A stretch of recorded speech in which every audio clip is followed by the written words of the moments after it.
Bueno, entonces una vez más, bienvenidos a todos. Ya he saludado a todos los que hemos llegado, pero también bienvenidos a los que nos ven por diferido, por YouTube. Entonces, bueno, recuerden que estamos en una serie muy bonita y hoy vamos a tocar una palabra clave para poder aterrizar donde les he dicho siempre que vamos a aterrizar, y es en el conflicto actual que vivimos como humanidad en la Franja de Gaza. Y es importante aterrizar con mucha sabiduría ahí, porque hay opiniones más que divididas. O sea, cuando uno habla de una división, no habla de un lado A y un lado B. Pero resulta que en medio de esta crisis y entre cristianos, entre creyentes, entre hijos de Dios, no estamos solamente divididos entre A y B, hay muchas partes. Entonces hay quienes están por aquí con ellos, hay quienes no, hay quienes en parte sí, en parte no, hay quienes están en la mitad, hay quienes, o sea, hay una locura de posiciones geopolíticas o políticas, no sé cómo llamarlo. Y resulta que nuestra posición debe ser primeramente en Cristo Jesús y segundo en sabiduría de lo que Dios nos regala en su palabra, para que asimismo con sabiduría le pidamos a Dios Padre para que sea su voluntad, para que nosotros también podamos hacer su voluntad y para que tengamos el entendimiento más claro de lo que sucede en nuestra realidad. Porque como es un conflicto que tiene que ver con lo que creemos, con nuestra fe, con el Señor y Dios, pues es un conflicto que finalmente por A o B motivos nos termina implicando y a veces nos implicamos mal. Por eso la idea es aterrizar allí. Y hoy voy a tener en cuenta allí una palabrita que ya nos va a dar una introducción interesante cuando hablemos de ese tema con más profundidad. Por el momento no hemos llegado, pero ya casi llegamos. Por el momento, además, también hoy mencionaré un versículo muy bonito que nos dará apertura a la Navidad. Entonces, en Navidad hay que hablar del nacimiento de Jesús. Todas las Navidades hablamos del nacimiento de Jesús. Y es muy bonito recordar todas las Navidades la manera en la que Jesús nace, en un pesebre y con ciertas condiciones, condiciones de las cuales Dios ya había hablado por medio de los profetas muchos años atrás. Entonces, haré también una referencia a eso porque dentro de 8 días estaremos hablando de esa promesa de Dios, la apertura a lo que es la Navidad que hoy celebramos como el nacimiento de Jesús. Y vuelvo y les digo, no es que Jesús haya nacido un 24 de diciembre a la medianoche o haya sido en diciembre, realmente no se tiene conocimiento exactamente del mes. Se cree que fue X mes, no se tiene conocimiento exacto, pero digamos que dentro de el conocimiento que nos orienta la palabra de Dios, pues entendemos que por el clima no debió ser en diciembre. Entonces, ¿que por qué diciembre? No sé, nos tocaría buscar por qué diciembre. La verdad, no sé. Les sé decir por qué la Semana Santa se celebra en Semana Santa y por qué Semana Santa y a veces cada en abril o a veces cada finales de marzo. Eso sí tiene una explicación desde la cultura judía. Pero la Navidad, no sé, me toca buscarlo, lo voy a buscar y sería bonito hablarlo aquí. Así que pues estas son cositas bonitas que el Señor nos está regalando para aprender un poco y compartir sobre todas las cosas con nuestras familias, en las casas, en el tiempo de Navidad, que siempre será un tiempo de unidad, de fraternidad, de gozo, de alegría para la gran mayoría. Y digo para la gran mayoría porque hay quienes de pronto no. Y por esos por los que no hay que orar y hay que invitarlos para que sea un compartir los unos con los otros, compartir el amor de Dios. Pero bueno, entremos en nuestro tema. Entonces recordemos que hace 8 días trabajamos un tema muy bonito. Hace 8 días hablamos de la redención y la hablamos desde una perspectiva impresionante porque entendíamos cómo por medio de Ruth y de Boaz, Dios nos muestra la redención, pero Dios nos muestra una redención humana para después en Cristo Jesús mostrarnos la redención que viene por parte de Él, que es una redención para siempre y es una redención para nosotros acerca del pecado que recaía sobre nuestras vidas a causa del error que comete Adán y Eva. Entonces la redención viene a ser en Cristo Jesús, pero hace 8 días entendíamos algo re bonito por medio de Ruth y Boaz, donde Boaz decide comprar todas las tierras que pertenecían al que fue el esposo de Ruth, pero murió, Y parte de eso incluía la redención de todas las posesiones de ese hombre, ¿no? Incluía Ruth. Increíble que en ese tiempo inclusive las mujeres eran posesión del hombre. Es una referencia más de que nosotros somos posesión de Cristo. Cristo, la cabeza, el esposo, y nosotros como iglesia, como mi casa, somos de Él, ¿sí? La novia, la esposa de Él, de Él. Entonces, cada vez que vienen comentarios quizás misóginos, feministas, machistas, en fin, entonces dicen, es que la Biblia, es que Dios, es que esto, lo otro. Entonces, por ejemplo, vienen referencias como esas, que cómo era posible que la mujer era posesión del hombre. Claro, era una cultura muy diferente a la que tenemos hoy en día, pero toda la palabra, y dice la palabra de Dios que toda la escritura, por allá en Pedro dice, es inspirada por Dios, toda. En Efesios también dice que toda la palabra es inspirada por Dios. Entonces, absolutamente toda referencia que yo me encuentro en la palabra de Dios tiene un propósito, no está suelto como eso, como entender que, wow, Ruth entonces era posesión de él y vino vos y compró absolutamente todo y también heredó dentro de esa posesión a Ruth. Pero entonces estamos entendiendo la redención de Dios por medio de dos personas y de cómo la línea genealógica va por ahí y llega a Jesús. Pero recordemos que hay una promesa. Hoy vamos a hablar de las promesas de Dios acerca de ese rey. Es un versículo que ya habíamos tocado eh, con David, cuando Dios toma a David y le dice, voy a hacer una promesa contigo, y lo vimos cuando analizamos los pactos de Dios, que son pactos que tampoco están sueltos. Señora Luzmeri, buenas noches, bienvenida. Gracias, Huguito. Muy amable. Qué pena con ustedes. Buenas tardes. Los pactos de Dios tampoco son pactos que están sueltos. Dios decidió hacer unos pactos por aquí y por allá y al final el pacto, el nuevo pacto, entonces anuló todos los anteriores. No, no, no, no, de ninguna manera. Todos los anteriores pactos eran una línea que lleva a ese nuevo pacto. Era el anuncio de Cristo Jesús. Entonces, en el pacto davídico, que también lo veíamos, que es el pacto con David, Dios hace una promesa. Hoy la vamos a volver a ver. Entonces esa promesa es acerca de la genealogía de David y de un rey para siempre. Vamos a ver de qué rey está hablando Dios. En ese sentido, entonces veíamos cómo por medio de Ruth y de Boz viene esa genealogía para llegar a David. David es nieto, no, perdón, bisnieto de Ruth y de Boz. Entonces ahí sigue esa genealogía. Y por ahí, después del pacto davídico, es donde Dios ya dice, de aquí en adelante, toda tu descendencia será rey, serán reyes. Pero viene una promesa muy bonita. Y hoy hablaremos de eso. Entonces, ahí vamos en nuestro recorrido. Recordemos que empezamos desde el mismo Génesis, desde la misma creación del hombre y de la mujer. Ahí comenzamos y del momento de la caída y absolutamente todo viene haciendo referencia a Cristo Jesús y es algo en lo cual hemos profundizado bastante. Estamos haciendo un estudio bíblico muy bonito, un recorrido muy bonito y en el recorrido que hemos hecho, pues hemos tocado muchos versículos del Antiguo Testamento y nos hemos encontrado que todos hacen referencia a Cristo Jesús. Entonces, vamos en esa linealidad que Dios presenta perfecta, en ese plan que Dios presenta perfecto.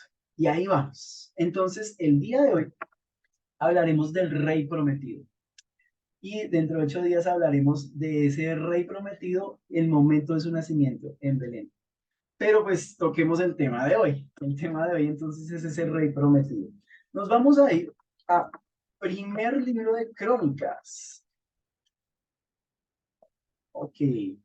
Primer libro de Crónicas, capítulo 17, versículos 11 al 13. Dice así. Aquí viene lo que les mencionaba hace un ratico, el pacto con David. Entonces, versículos 11 al 13 del primer libro de Crónicas, capítulo 17. Dice, y sucederá que cuando se cumplan tus días, está hablando Dios, para que vayas a estar con tus padres, levantaré a uno de tus descendientes después de ti, que será de tus hijos, y estableceré su reino. Él me edificará una casa y yo estableceré su trono para siempre. Yo seré padre para él y él será hijo para mí. Y no quitaré de él mi misericordia, como la quité de aquel que estaba antes de ti. Esta promesa la vemos en varios versículos y este versículo quizás no lo habíamos visto así como lo he leído hoy, pero es el pacto davídico. ¿Qué está diciéndole Dios a David? David está a punto de partir con el Señor, está a punto de morir.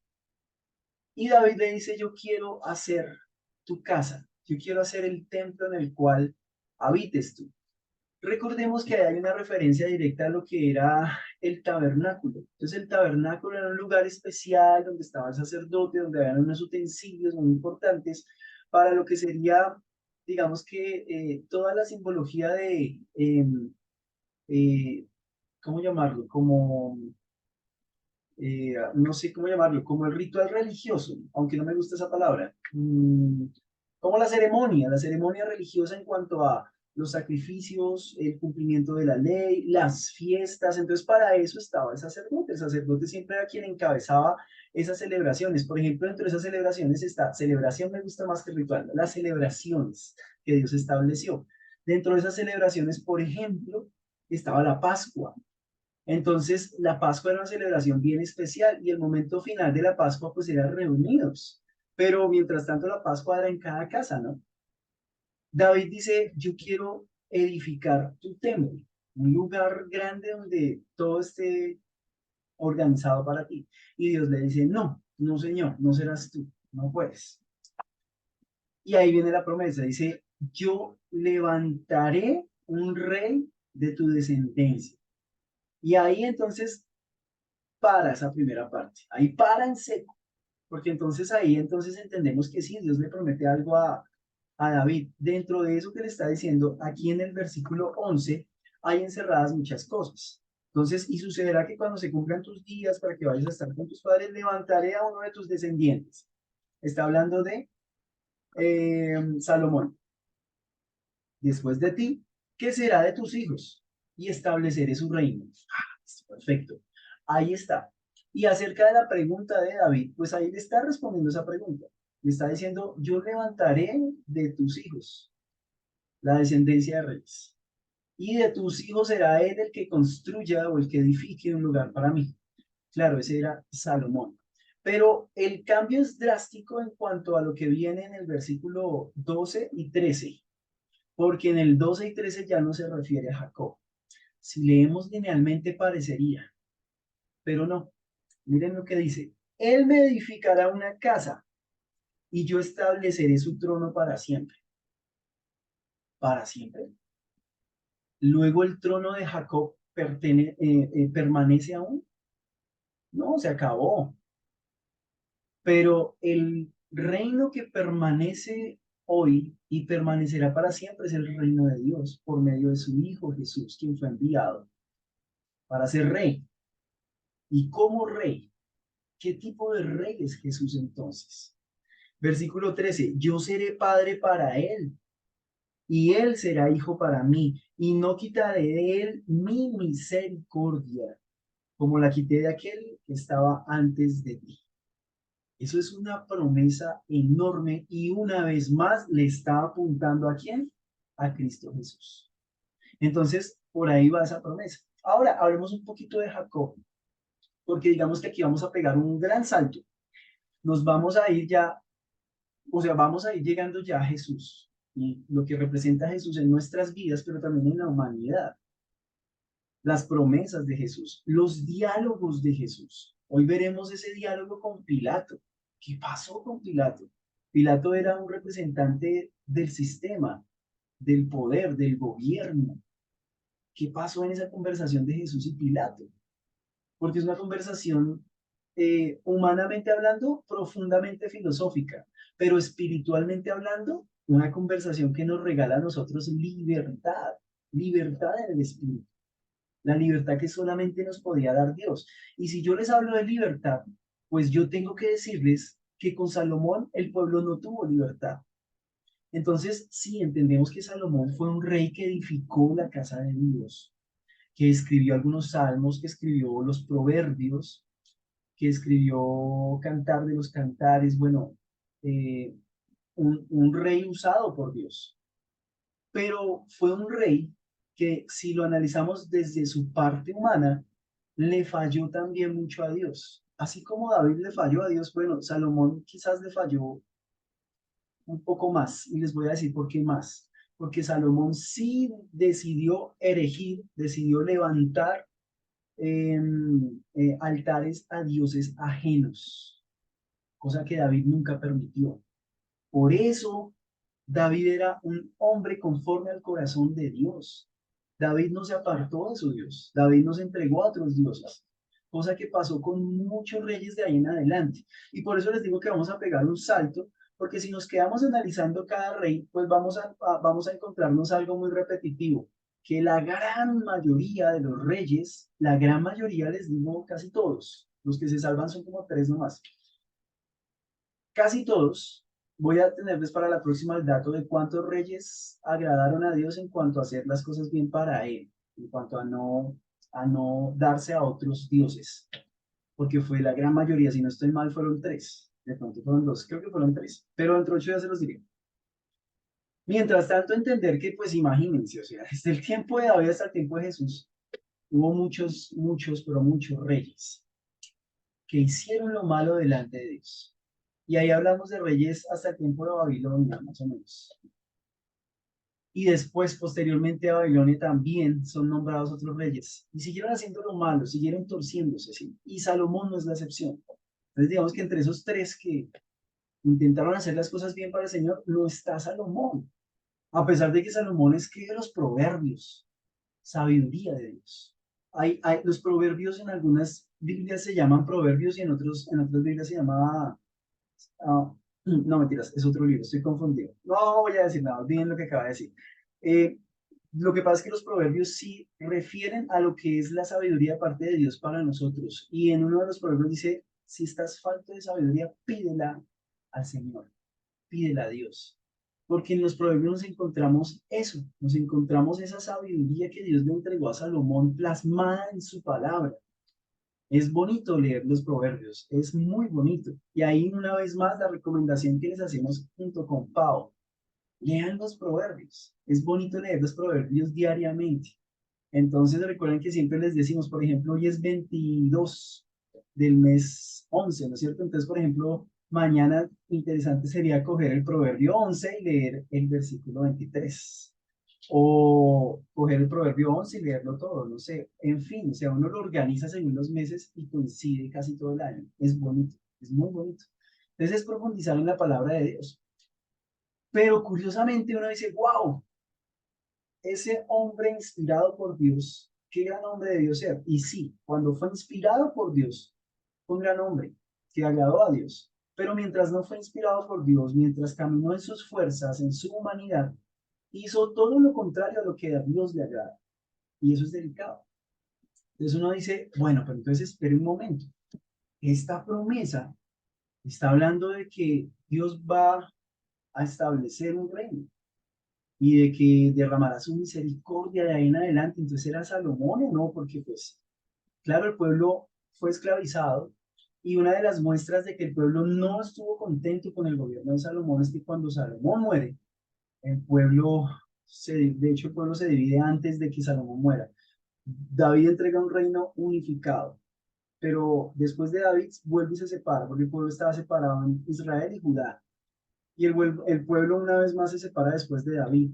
Y después de Salomón el pueblo sí se queja de la esclavitud sufrida, del trabajo que tuvieron que pasar. Pues resulta que él tuvo que edificar el templo de Dios, que era un gran templo, el cual todo el mundo alrededor tenía que ver con él, pero no solamente el templo, la casa de Salomón. Y la casa de Salomón era algo así como 5 veces o 10 veces, no me acuerdo, más grande que el templo de Dios. Entonces es algo así como yo decir, bueno, voy a hacer una casa muy bonita para el Señor y Dios, que ahí pueda hacer las más bonitas reuniones de todas las personas. Pero mientras tanto, yo también estoy edificando otra casa que es para mí. Y pues mi casa va a ser 10 veces mejor que la del Señor.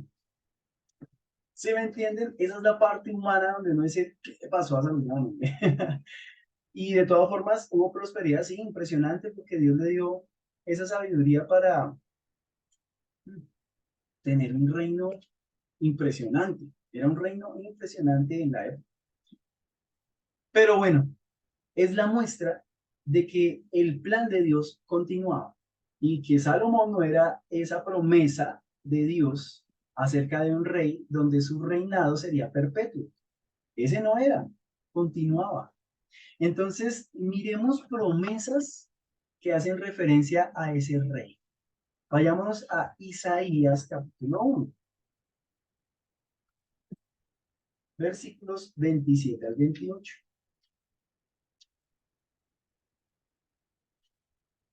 Libro de Isaías, capítulo 1, versículos 27 y 28. Dice, Sión será redimida con juicio y y sus arrepentidos con justicia, pero los transgresores y los pecadores serán aplastados a una, y los que abandonan al Señor, perecerán. Es una promesa que tiene que ver con redención. Entonces, una vez más, versículo 27, Sión será redimida con juicio y sus arrepentidos con justicia, pero los transgresores y los pecadores serán aplastados a una, y los que abandonan al Señor perecerán, se acabarán. Wow, está hablando de juicio y está hablando de Sión. Yo les dije que hoy íbamos a hablar de una palabrita especial, Sión. ¿Qué es Sión? ¿Qué significa Sión? Hasta ahora habíamos visto Israel, Judá, la promesa Jacob, el momento donde Dios cambia el nombre de Jacob, la promesa que viene desde Abraham, donde Dios dice a Abraham, tendrás una descendencia numerosa como las estrellas, como la arena del mar. Y en Jacob se sigue el proceso de esa promesa, esa línea genealógica para llegar a Jesús, ¿no? Y con Jacob viene la reconfirmación de esa promesa por medio del cambio de su nombre, Israel. Y yo seré para ustedes como Dios, dice Dios, y ustedes mi pueblo. Y continúa el pueblo de Israel, las 12 tribus, y sigue creciendo, creciendo, dice Israel. Entonces hasta ahí, bueno, y las tribus, pues las tribus de Rubén, de Neftalí, de Judá, Benjamín, Leví, bueno, que Leví finalmente es una tribu, pero es los levitas, que son sacerdotes. Bueno, ahí hay unos roles muy bonitos, ahí hay la conformación de un pueblo hermoso para Dios. ¿Y qué pasó aquí? Que dicen Sión. ¿Qué es eso de Sión? ¿De dónde salió esa palabra? Entonces, ese quedará en stand-by, pero tengámoslo acá, Sión. Lo que sí vamos a profundizar hoy es esto. Hay un juicio de parte de Dios acá, pero la promesa de una redención. Entonces volvemos a hablar de redención y ya viene la redención de Dios. Entonces viene una redención de Dios, que es que Él nos compra. Vengan, ustedes ahora son posesión mía. Por eso digo, Cristo es la cabeza, Cristo es el esposo, nosotros somos la iglesia, como la iglesia, la esposa. Y nosotros ahora somos posesión de Él porque con Él somos un pueblo para Dios. Es increíble cómo ahora somos posesión de Él. Y ser posesión de Él no es malo. Entonces uno dice, no, ahora yo soy posesión. No, esa esclavitud. No, es libertad. Pero esa libertad, ¿a qué costo? El, digamos que el cumplimiento de esa promesa es uno de los versículos más bonitos que encontramos en la palabra de Dios, donde nos anuncia a Cristo Jesús más o menos unos 400 años antes, algo así. Vámonos a Miqueas. Bueno, de hecho, anuncia el nacimiento de Jesús ya, o sea, mucho más específico. Entonces vamos a Miqueas, capítulo 5,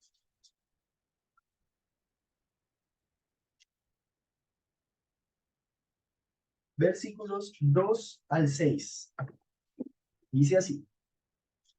El título, de hecho, del capítulo 5 aquí en esta versión es Reinado del Libertador.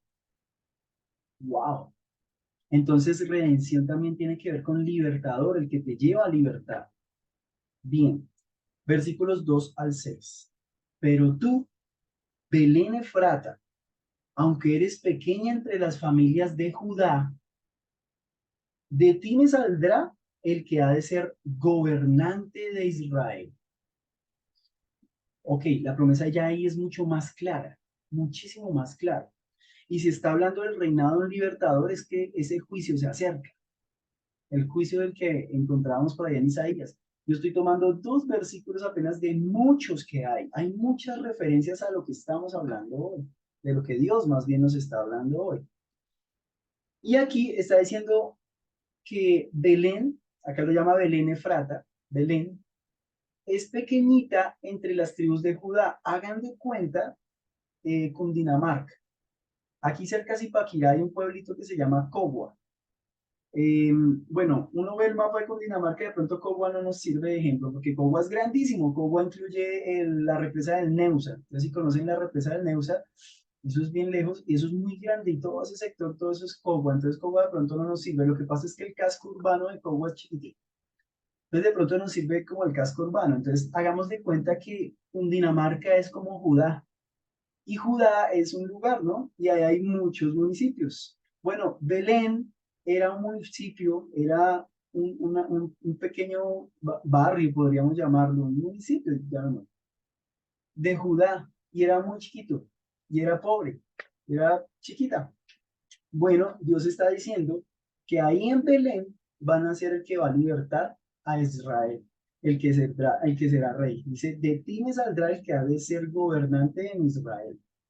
Y sus orígenes son desde tiempos antiguos, desde los días de la eternidad. Ok, significa que sus orígenes no están en Abraham. Claro, miramos una línea genealógica y hay que tomarla desde Abraham, porque desde Abraham es donde Dios dice, sal de tu tierra y de tu parentela. Pero antes de Abraham hay una cantidad de personajes, un montón de personajes. Y hay que ver esos personajes que, pero toca ir atrás de esos personajes. ¿Quién está atrás? Está Adán y Eva. Y antes de Adán está la creación de Dios. Desde ahí está Cristo Jesús. Recordemos lo que dice Juan, capítulo, Juan capítulo 1. El verbo era Dios, el verbo era con Dios y el verbo se hizo carne. El verbo tiene que ver con la palabra. La palabra era con Dios y la palabra era Dios. Y esa palabra se hizo carne. ¿Y qué significa? Se hizo Cristo, se hizo hombre, se hizo persona para habitar entre nosotros porque tenía un plan desde el principio. Pero desde el principio estaba Jesús. Entonces, aquí nos está dando la referencia muy exacta de que los orígenes de ese rey que Dios ha de levantar vienen desde el principio de la creación. Versículo 3.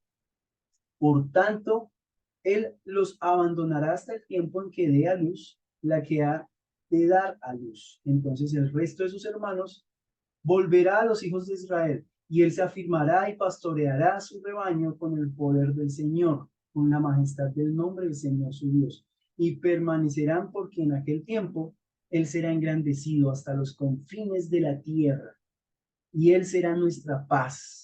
Cuando el asirio invada nuestra tierra y cuando huelle nuestros palacios, levantaremos contra él 7 pastores y 8 príncipes del pueblo, y ellos pastorearán la tierra de Asiria con espada, la tierra de Nimrod en sus puertas. Él nos librará del asirio cuando invada nuestra tierra y huelle nuestro territorio. Que la promesa es increíble, porque nos está adelantando de un montón de cosas, de un montón de cosas. Entonces, ahí ya quedamos un poco perdidos. Uy, espera un momento. Ahí quedamos un poco perdidos, pero hasta el momento hay que entender algo.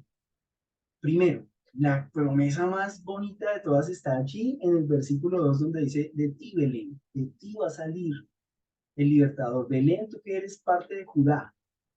Y ahí sale el libertador, de ahí sale el que va a ser rey, gobernador de Israel.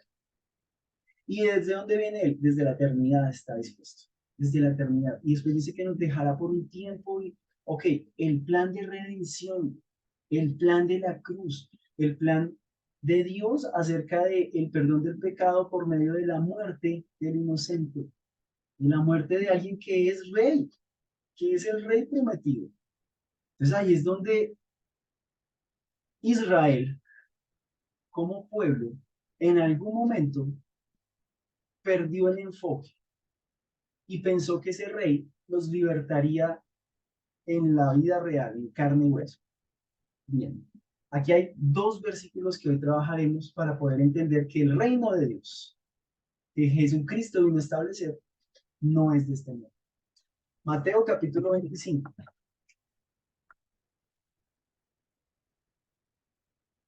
Versículos 31 al 46.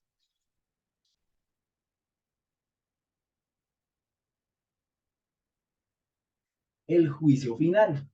Ay, vea, estamos hablando de juicio. Primero viene, claro, algo que se refiere a juicio, después viene lo que Dios entrega como el libertador, como el gobernante de Israel, una promesa de parte de Dios, pero entonces acá viene el juicio final. Pues miremos de qué se trata el juicio final, porque hasta ahora uno dice, wow, va a ser como fuerte. Miremos. Versículo 31 al 46. Pero cuando el Hijo del Hombre venga en su gloria y todos los ángeles con él, entonces se sentará en el trono de su gloria y serán reunidas delante de él todas las naciones y separará a unos de otros, como el pastor separa las ovejas de los cabritos. Y pondrá las ovejas a su derecha y los cabritos a su izquierda.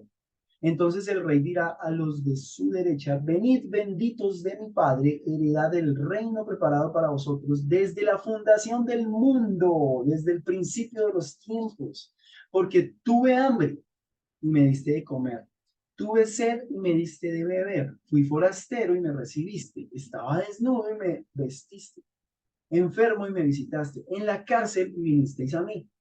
Entonces los justos le responderán diciendo, Señor, ¿cuándo te vimos hambriento y te dimos de comer, o sediento y te dimos de beber?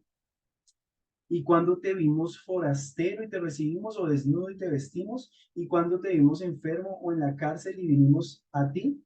Respondiendo el rey les dirá, en verdad les digo que en cuanto lo hicisteis a uno de estos hermanos míos, a uno de los más pequeños, a mí lo hiciste. Entonces dirá también a los de su izquierda, apártense de mí, malditos al fuego eterno, que han sido preparados para el diablo y sus ángeles. Porque tuve hambre y no me diste de comer, tuve sed y no me diste de beber, fui forastero y no me recibiste, estaba desnudo y no me vestiste, enfermo y en la cárcel y no me visitaste. Entonces ellos también responderán diciendo, Señor, ¿cuándo te vimos hambriento, sediento, como forastero, desnudo, enfermo o en la cárcel, o no te servimos? Entonces les responderá diciendo, en verdad les digo que cuando no lo hiciste a uno de los más pequeños de estos, tampoco a mí lo hiciste. Y estos irán al castigo eterno, pero los justos a la vida eterna, al reino prometido. Es un reino prometido. Eso hace parte de nuestra esperanza. Eso hace parte de nuestra fe que es futura. Hay niveles en la fe. Y si hablamos de fe, hay que tener la fe puesta en el autor y consumador, que es Cristo Jesús. Pero la fe también contempla el poder saber que hay promesas de parte de Dios, un reino eterno, un reino inconmovible, inquebrantable. Y a ese reino llegaremos como hijos de Dios, como un pueblo, como una nación santa, adquirida por Dios, hijos de Dios, hijos. Y es lo que hace la diferencia con Israel y todo el tiempo pasado. Era el pueblo de Dios, pero no eran los hijos de Dios. Y el hijo tuvo que ser enviado para que naciendo en un pesebre en Belén y teniendo que morir en una cruz, resucitara para comprarnos, para que fuéramos posesión de él. Y siendo posesión de él, fuéramos llamados ahora hijos de Dios. Juan capítulo 19.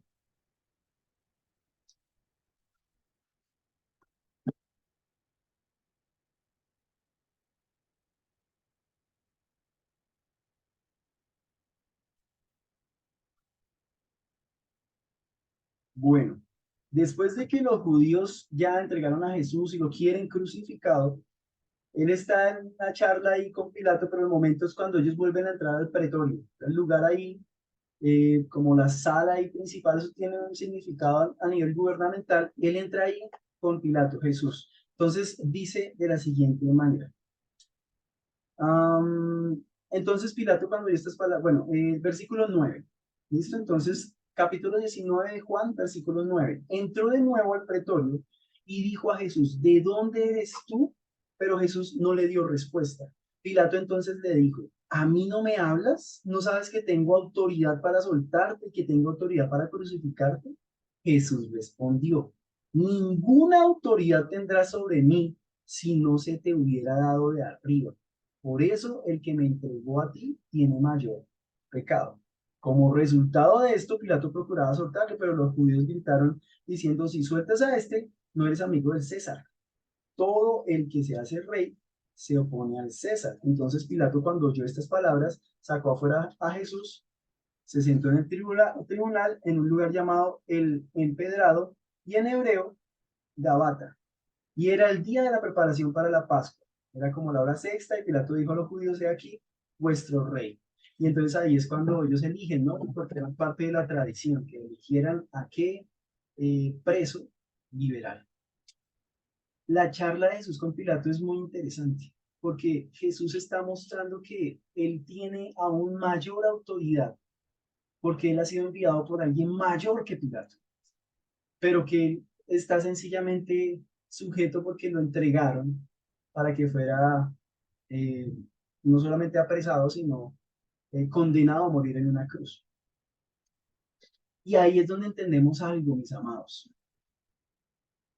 Cuando hablamos del reino de Dios, cuando hablamos de lo que Jesús vino a hacer para redimirnos, para comprarnos y ser posesión de Él, es algo que entendemos en el espíritu, no en la carne, porque en la carne es imposible. Hace poco escuchaba yo una entrevista que le hacían a, a, al Papa Francisco, a Bergoglio, y le hacían esa entrevista a propósito del nuevo gobernador o presidente de Argentina. Entonces, antes de que se supiera que él ganaba. Y le hacían esa pregunta de que si él estaba de acuerdo y hablaba de la derecha extrema, pero hablaba del comunismo. Y sabemos que él como sacerdote jesuita tiene principios socialistas y una cantidad de cosas ahí. Y él defiende esa idea y él se va en esa entrevista y dice Mateo 25. Entonces narra Mateo 25 lo que acabamos de leer y él dice, eso es comunismo. Bueno, eso se llama teología de la liberación. Eso es todo un tratado acerca de Jesús llevando a eso, a la equidad de los unos con los otros. Pero es que equidad no encontramos en ningún lugar, amados. Por ejemplo, uno ve lo que hizo Mandela y es impresionante. Él logró una paz allí cuando nadie la había logrado y cuando había guerra. Pero si analizamos la paz que él logró, es una paz injusta, porque no fue equitativa, porque él decidió darle a sus opresores absolutamente todo, lo que ellos pedían, poder, gobierno. Y finalmente dijo, sí, pero déjennos en paz y convivamos los unos con los otros. Y logró la paz y fue aplaudido por el mundo porque logró la paz. Pero la única paz que trae equidad para todo el mundo es la paz que trae el Señor sobre nuestros corazones y sobre nuestras vidas. Y ese es el reino de Dios. Un reino que no es de este mundo, no es de derecha, no es de izquierda, es de Dios, no es de este mundo. Así que con lo que nos quedamos hoy antes de que se cierre esta bonita reunión, ya nos conectamos otra vez, es entender la voluntad de Dios sobre nuestras vidas, la redención. Ahora somos posesión de Dios, somos sus hijos amados.